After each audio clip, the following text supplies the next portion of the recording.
Hi guys, we are here at DonEuro Manila and we are here to showcase to you guys this weekend our projects here. So we have a Toyota Land Cruiser for conversion. We did from 2012 conversion OEM to 2016.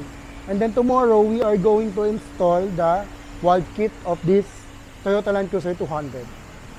Next project is we have the Mitsubishi Strada for the chroming of the chrome parts. And then this Land Cruiser 300 paint protection film plus ceramic coating.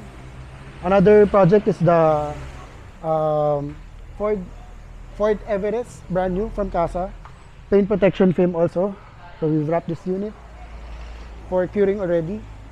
And this one, we just received this Toyota Land Cruiser 200 for wrapping of Expel and ceramic coating. Another project would be this XADV.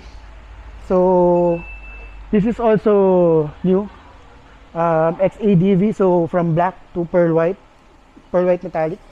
And then this Hummer H3 from blue to obsidian black metallic, PET vinyl. PPF material.